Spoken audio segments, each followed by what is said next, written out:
1987년 제주의 한 작은 해안 마을, 새벽의 푸른빛이 채 가시지 않은 항구에는 비릿한 바다 내음과 함께 희미한 희망이 감돌았다.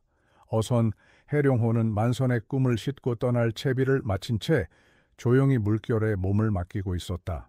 선장 강 씨는 마을 사람들의 존경을 한 몸에 받는 베테랑이었지만 그의 깊은 눈에는 가난의 무게가 드리워져 있었다. 어린 딸 서연의 작은 손을 잡고 마지막 인사를 나누는 그의 모습은 아내의 불안한 눈빛과 대조를 이루었다. 그는 괜찮을 것이라, 이번 항해로 모든 것이 나아질 것이라 약속했지만 그의 목소리에는 스스로도 확신하지 못하는 미세한 떨림이 섞여 있었다. 그날의 출항은 단순한 조업이 아니라 절박한 가족의 운명을 건 마지막 도박과도 같았다. 해룡회에 오르는 선원들의 얼굴에는 각기 다른 사연이 묻어 있었다.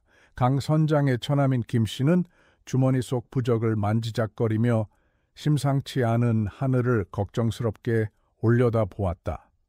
그의 얼굴에는 미신에 대한 깊은 믿음과 불길한 예감이 서려 있었다. 반면 젊은 박씨 형제는 희망에 가득 차 있었다. 낡은 어머니의 집을 새로 지어드릴 꿈에 부풀어 서로 농담을 던지며 웃음을 터뜨렸다. 그들의 젊음은 곧 닥쳐올 비극의 그림자를 알지 못했다. 마지막으로 배에 오른 침묵의 배씨는 말없이 바다만 응시했다. 섬에서 그의 과거를 아는 이는 아무도 없었지만 그는 마치 바다의 언어를 이해하는 듯 깊고 고요한 눈으로 수평선을 바라볼 뿐이었다. 부두에서의 마지막 대화는 짧지만 무거웠다. 강 선장의 아내는 하늘색이 이상해요. 오늘은 가지 않으면 안 될까요? 라며 애원했지만 그는 아내의 어깨를 감싸며 기술을 믿어야지 두려움을 믿으면 안 돼 라고 단호하게 말했다. 그의 등 뒤에서 김 씨가 나지막이 중얼거렸다. 형님, 바다는 옛 전설을 기억합니다.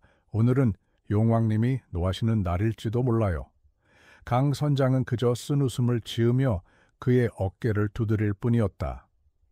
생계의 절박함은 오래된 경고와 미신을 무시하게 만들었고 이성적인 판단과 미지의 공포 사이의 갈등은 이미 시작되고 있었다. 그들의 선택은 곧 되돌릴 수 없는 운명이 되었다. 해룡호는 마침내 닻을 올리고 항구를 빠져나갔다. 가족들은 배가 수평선 넘어 작은 점으로 사라질 때까지 부두에 서서 손을 흔들었다. 어린 서연은 아버지가 보이지 않을 때까지 작은 손을 흔들며 그 모습이 마지막이 될 것이라고는 상상조차 하지 못했다. 카메라는 광활하고 아름답지만 무심한 바다의 표면을 천천히 훑는다. 잔잔해 보이는 수면 아래 얼마나 깊고 어두운 비밀이 숨겨져 있는지 아무도 몰랐다. 이별의 순간은 한 가족의 평범한 일상이었지만 12년 후 거대한 비극의 서막으로 기억될 장면이었다. 그들의 뒷모습은 곧 마을 전체에 지워지지 않는 상처로 남게 되었다. 출항 후 몇 시간이 지나지 않아 바다의 얼굴은 순식간에 돌변했다.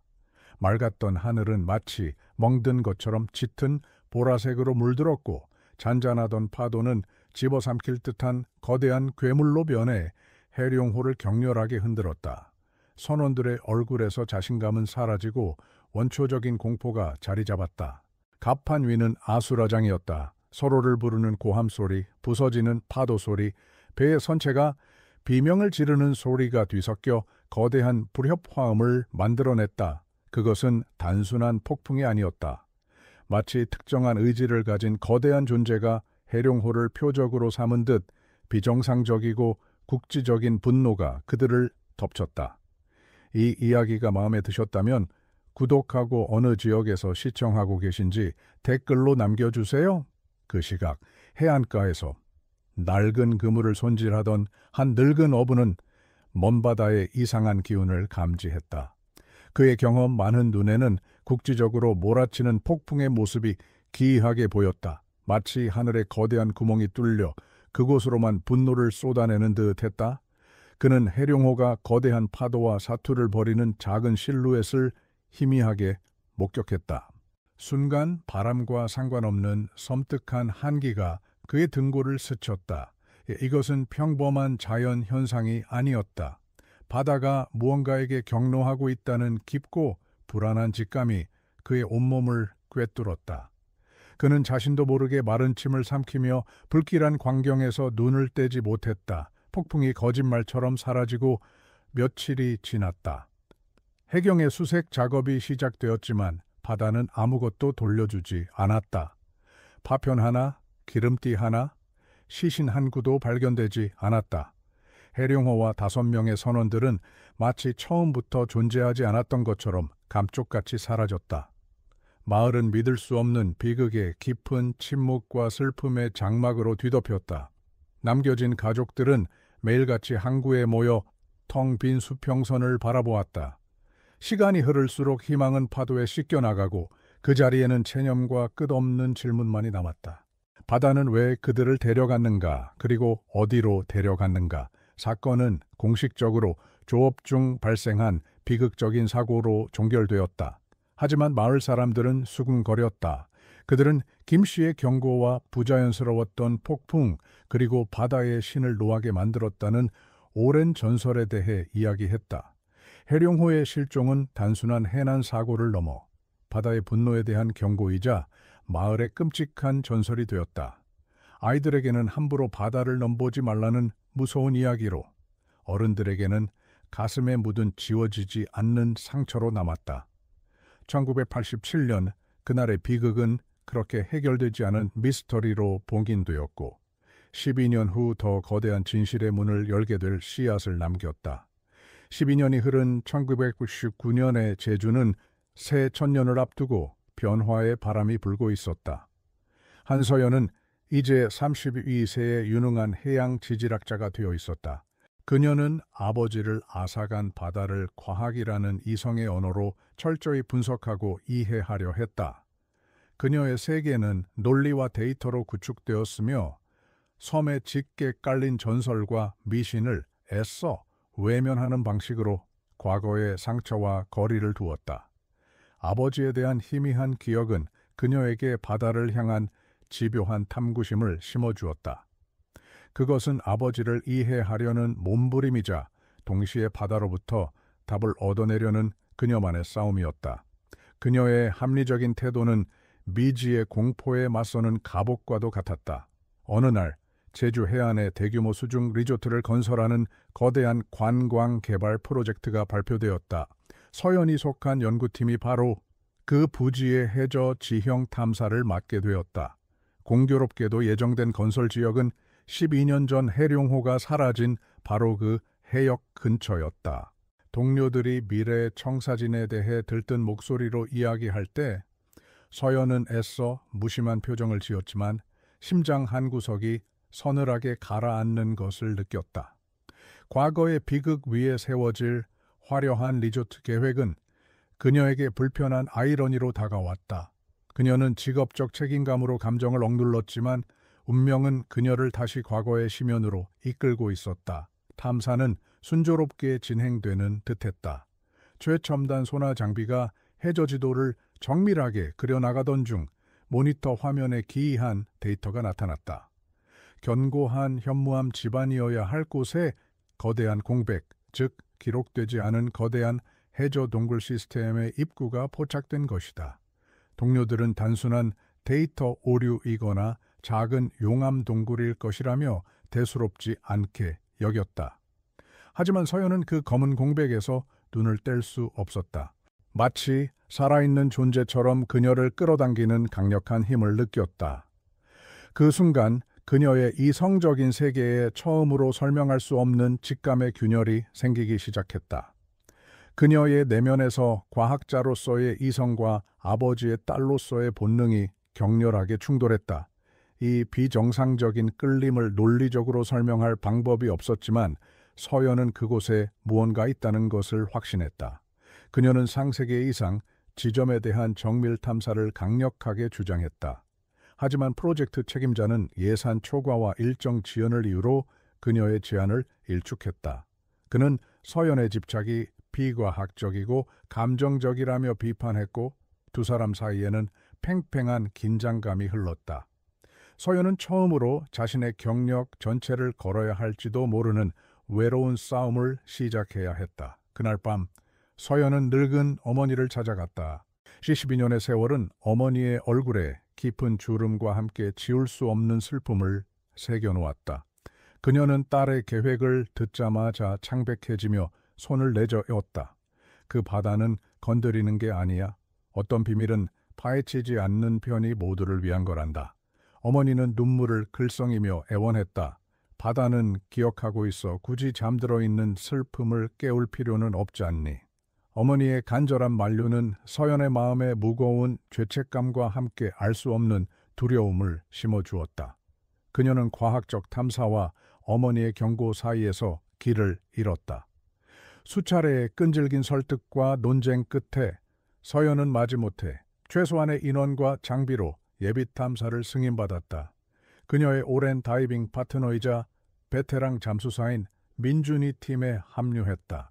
그는 서연의 직감을 전적으로 신뢰하지는 않았지만 그녀의 전문성과 결단력을 믿었다. 탐사 당일, 바다는 거짓말처럼 고요했다.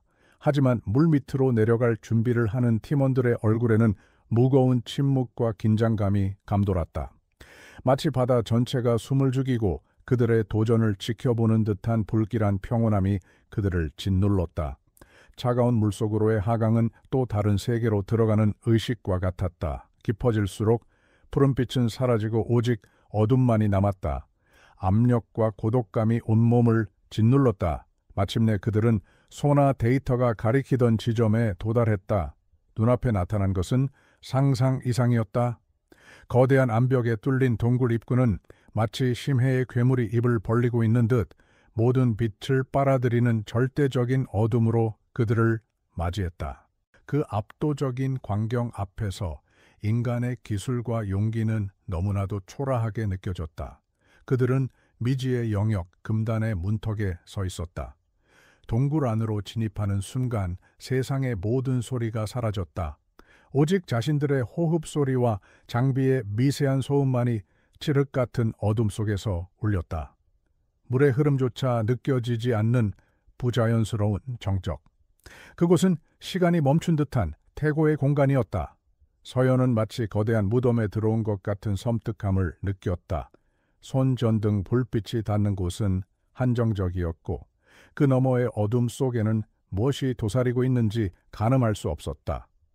공포는 단순한 감정이 아니라 피부로 느껴지는 물리적인 압력처럼 다가왔다. 탐사를 시작한 지 얼마 지나지 않아 그들의 랜턴 불빛이 익숙하면서도 믿을 수 없는 형태를 비추었다. 얇은 해저 퇴적물에 덮인 거대한 실루엣.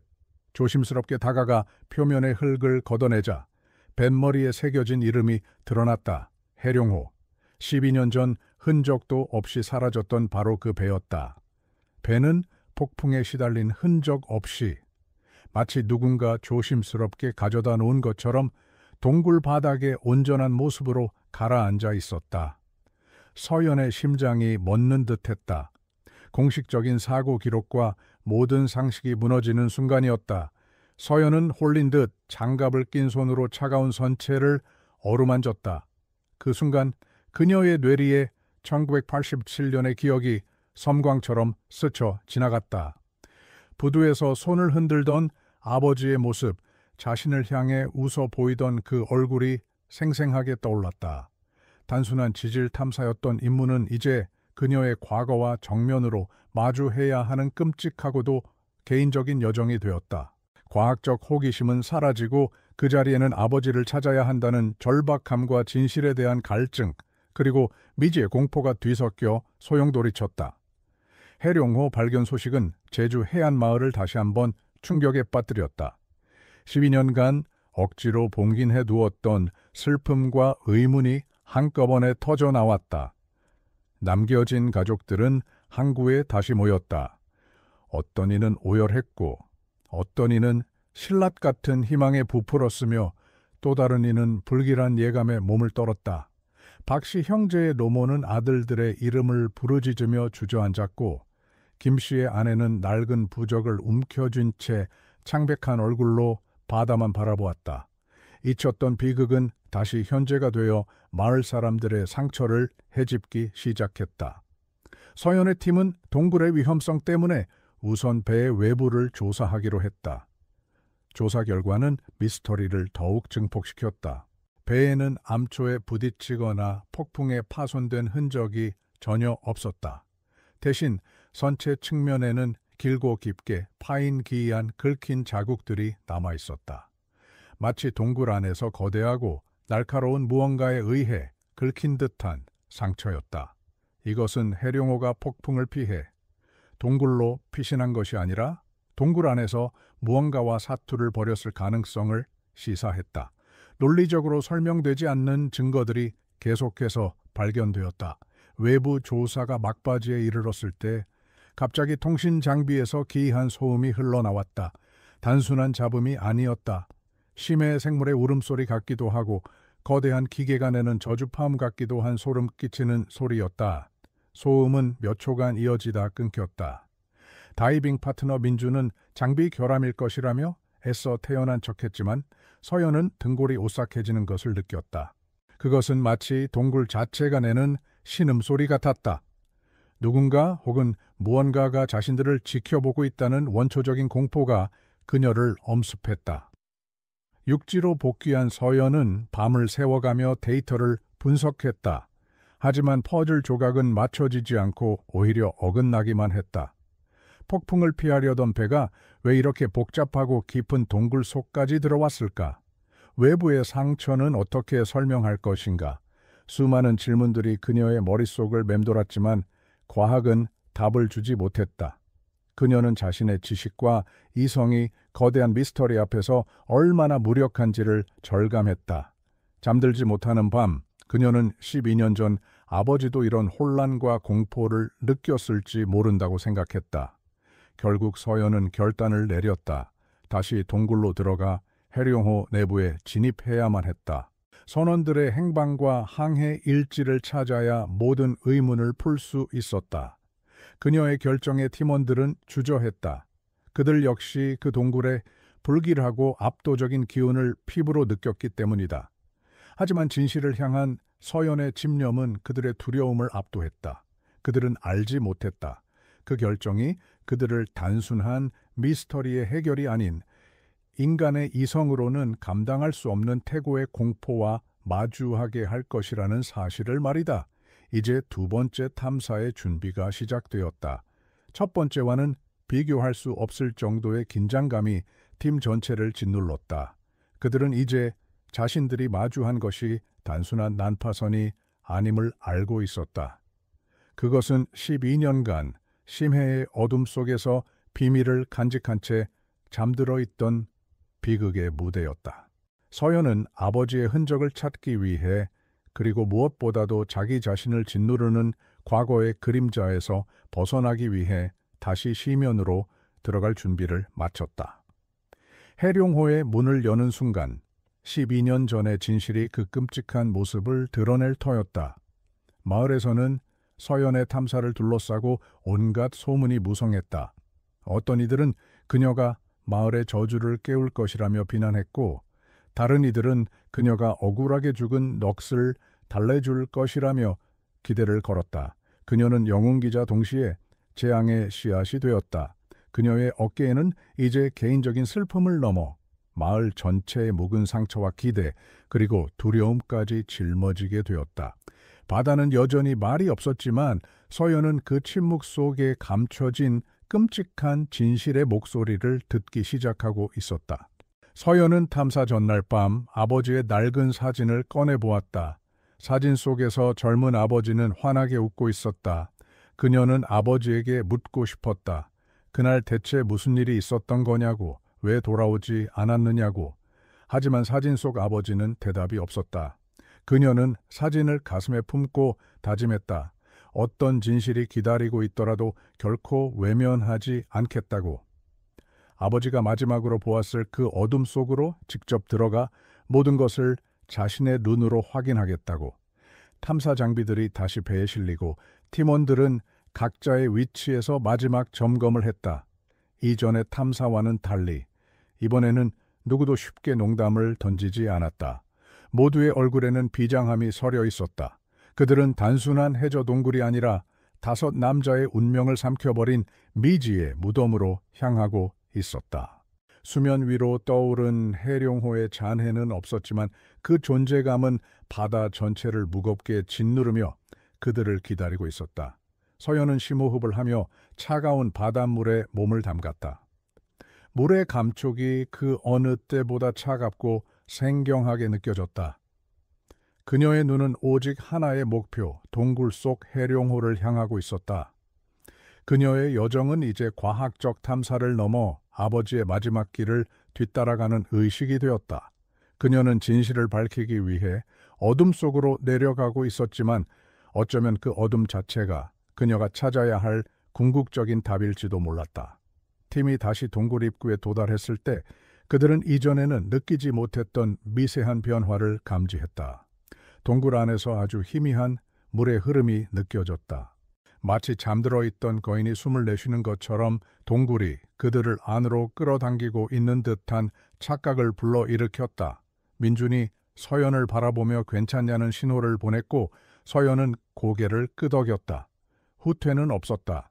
그들은 서로의 안전 로프를 확인하고 마침내 해룡호가 잠들어 있는 어둠의 심장부로 다시 한번 진입했다. 해룡호는 그들이 떠났던 모습 그대로 그 자리에 있었다. 하지만 이번에는 그 모습이 더욱 불길하게 다가왔다. 마치 관처럼 그 안에 잠든 이들의 고통을 고스란히 간직하고 있는 듯 했다. 서연은 잠시 망설이다가 결심한 듯 배의 가판으로 올라서는 첫 발을 내디뎠다. 그녀의 손전등 불빛이 굳게 닫힌 선실의 문을 비추었다. 12년간 굳게 닫혀있던 그 문 너머에 모든 비극의 시작과 끝이 기다리고 있었다. 긴장감은 최고조에 달했다. 서연과 민주는 굳게 닫힌 해룡호의 선실문을 힘겹게 열었다. 12년간 갇혀있던 차갑고 정체된 물이 그들을 맞았다. 내부의 시간은 1987년에 멈춰 있었다. 어망은 가지런히 쌓여 있었고 선원들의 소지품 일부가 제자리에 놓여 있었다. 하지만 그 평범한 풍경 위로 죽음의 무게가 짙게 깔려 있었다. 숨 막히는 침묵과 형언할 수 없는 슬픔이 공간을 가득 채우고 있었다. 서연은 손전등으로 어둠을 갈랐다. 모든 그림자가 마치 끔찍한 비밀을 품고 꿈틀거리는 것처럼 느껴졌다. 과학적 탐사 현장이 아니라 신성하고 끔찍한 무덤을 더럽히는 기분이었다. 그들은 비좁고 한 통로를 지나 아래쪽 선원실로 향했다. 문을 열자 랜턴 불빛이 마침내 비극의 현장을 비췄다. 5 선원의 유골이 그곳에 있었다. 하지만 그 모습은 익사자의 것이 아니었다. 그들은 방 한 구석에 서로 엉켜 웅크리고 있었고 문 쪽을 향해 필사적으로 바리케이드를 친 흔적이 역력했다. 마치 선실 밖에 무언가로부터 스스로를 지키려 했던 것처럼 보였다. 그것은 사고의 현장이 아니었다. 극한의 공포와 폭력 그리고 절망적인 저항의 마지막 순간을 그대로 박제해 놓은 끔찍한 무대였다. 모든 예상은 빗나갔다. 가까이 다가가자 참상은 더욱 명확해졌다. 젊은 박씨 형제 중 한 명의 손에는 녹슨 칼이 쥐어져 있었다. 김 씨의 유골 주변에는 부서진 부적 조각들이 흩어져 있었다. 가장 충격적인 것은 구석에 쓰러져 있는 배 씨의 모습이었다. 그의 손목은 끊어진 밧줄로 묶여 있었다. 그들은 서로 싸웠다. 이 밀폐된 수중 무덤 안에서 그들은 외부의 위협이 아닌 서로를 향해 칼을 겨누고 밧줄을 들어야 했다. 대체 무엇이 그들을 이토록 처절한 광기로 몰아넣었는가? 서연의 머릿속에서 모든 합리적인 추론이 산산조각났다. 서연은 눈앞의 참상에 정신이 혼미해진 채 뒷걸음질 치다 아버지 강 선장의 유골이 무언가를 품에 꼭 껴안고 있는 것을 발견했다. 그것은 방수 처리가 된 작은 금속 상자였다. 그녀는 떨리는 손으로 상자를 열었다. 그 안에는 기적적으로 12년의 세월을 견뎌낸 아버지의 항해 일지가 들어있었다. 모든 질문의 답이, 모든 비극의 이유가 바로 이 안에 있었다. 팀원들이 숨을 죽이고 지켜보는 가운데 서연은 일지에 마지막 부분을 펼쳤다. 아버지의 절박하고 광기 어린 필체가 그녀의 랜턴 불빛 아래 고스란히 드러났다. 일지의 내용은 생생한 환영이 되어 서연의 눈앞에 펼쳐졌다. 플래시백 시작. 거대한 폭풍우 속 강 선장은 생존을 위해 필사적으로 해룡호를 동굴 안으로 몰아넣는다. 동굴에 들어서자 거짓말처럼 폭풍은 멎지만 더 깊고 끔찍한 침묵이 그들을 맞이한다.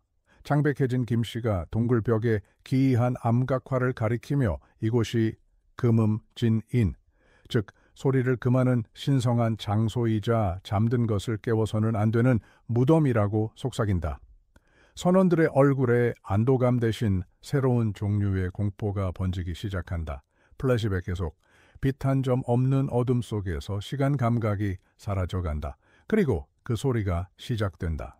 동굴 깊은 곳에서부터 낮고 지속적인 허밍, 서연이 통신 장비에서 들었던 바로 그 소음이 그들의 정신을 파고든다. 고립과 소음은 선원들의 신경을 날카롭게 찢어놓는다. 김씨의 미신은 편집증적인 망상으로 변한다. 그는 물속에 그것이 있으며 그것이 자신들에게 속삭이며 이간질하고 있다고 주장한다. 젊은 박씨 형제는 공포에 질려 어머니를 부르며 울부짖기 시작한다. 이성은 빠르게 잠식당한다. 플래시백 심화, 무엇이 현실인지 알 수 없다. 강 선장의 일지는 광기로의 추락을 기록한다. 김씨는 선원 중 하나가 악령에 쉬었다며 미친 듯이 재령 의식을 거행하려다 끔찍한 폭력 사태를 유발한다. 식량은 떨어져 가지만 그들을 잠식하는 것은 배고픔이 아니라 의심과 증오다. 바다를 이해하는 듯 보였던 배씨가 무언가를 경고하려 하지만 광기에 휩싸인 선원들은 그를 그것의 하수인으로 몰아 결박한다. 배 안은 이제 생존을 위한 공간이 아닌 서로가 서로에게 지옥이 된 폐쇄된 투기장이었다. 끔찍한 진실, 눈물 자국으로 얼룩진 마지막 페이지. 우리를 죽이는 것은 바다가 아니다. 우리가 바다 속에서 찾아낸 어둠이다. 그리고 그 어둠이 우리 안에서 찾아낸 어둠이다.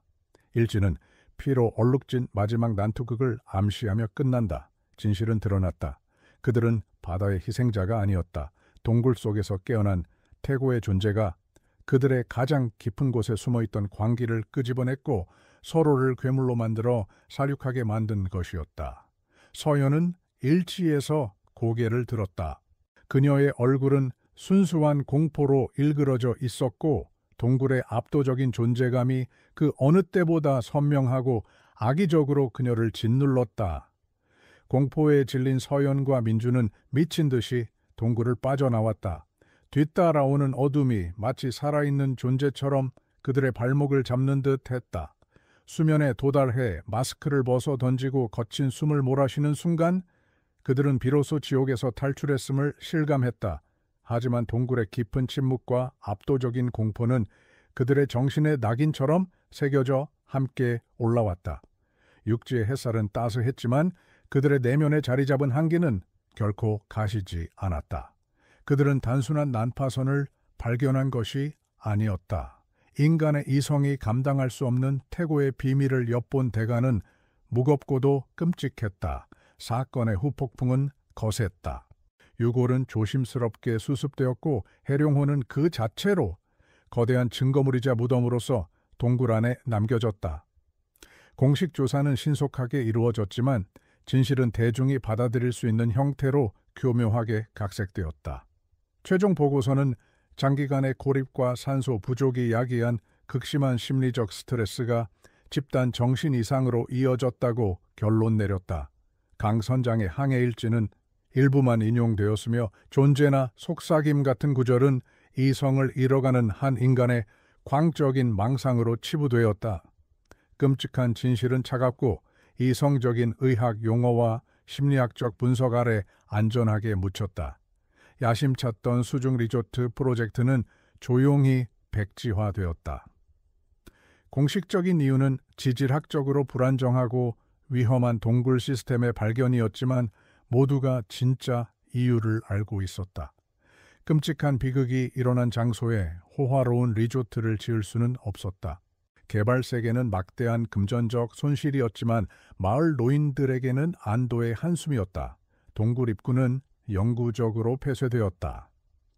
추가 사고를 막는다는 명분 아래 수중 폭약이 설치되고 거대한 폭음과 함께 동굴은 역사의 뒤양일로 사라졌다. 그것은 마치 거대한 관뚜껑을 닫는 마지막 의식처럼 보였다. 마을에서는 5선원의 합동 장례식이 열렸다. 12년간 방향을 잃었던 슬픔이 마침내 종착점을 찾았다. 하지만 그들의 죽음이 단순한 사고가 아니었다는 어두운 진실은 장례식장 공기를 무겁게 짓눌렀다. 서연은 어머니 곁에 서서 바다에 던져지는 국화꽃을 말없이 바라보았다. 어머니는 이제 그들이 편히 쉴 수 있을 거라며 눈물을 닦았지만 서연은 차마 고개를 끄덕일 수 없었다. 끔찍한 진실을 공유하는 것은 남은 이들에게 더 큰 상처를 주는 것임을 그녀는 알았다. 진실의 무게는 이제 오롯이 그녀 혼자 짊어져야 할 십자가가 되었다. 서연은 이전의 자신으로 돌아갈 수 없었다. 과학과 미신 사이에 그어두었던 명확한 경계선은 산산조각 났다. 그녀의 합리적인 세계관은 무너졌고 그 자리에는 인간이 이해할 수 없는 거대한 힘에 대한 경애와 공포가 자리 잡았다. 그녀는 이제 바다를 단순한 연구 대상이 아닌 어둡고 장엄한 의식을 가진 살아있는 존재로 바라보게 되었다. 한때 원시적인 미신이라 치부했던 어머니의 두려움과 섬의 오랜 전설 속에 담긴 깊은 지혜를 비로소 이해하게 된 것이다. 그녀는 아버지를 이해하기 위해 떠난 여정에서 상상조차 못한 거대한 진실과 마주한 차에 돌아왔다. 몇 달 후 서연은 어린 시절 아버지를 떠나보냈던 바로 그 해안가에 홀로 섰다. 바다는 언제나처럼 평온했고 석양에 반짝이는 수면은 아름답기만 했다. 그녀는 원했던 답을 찾았지만 그 답은 어떤 평안도 가져다 주지 않았다. 아버지의 마지막을 이해하게 되었지만 그 대가로 무덤까지 가져가야 할 끔찍한 비밀을 떠안게 되었다. 그녀는 더 이상 바다를 연구하는 과학자가 아니었다. 섬의 가장 어두운 전설과 바다의 끔찍한 비밀을 간직한 침묵의 파수꾼이었다. 태고의 악은 잠시 봉인되었을 뿐 그녀는 알고 있었다. 그것은 파괴된 것이 아니라 그저 깊고 고요한 심연 속에서 다시 잠들었을 뿐이라는 것을.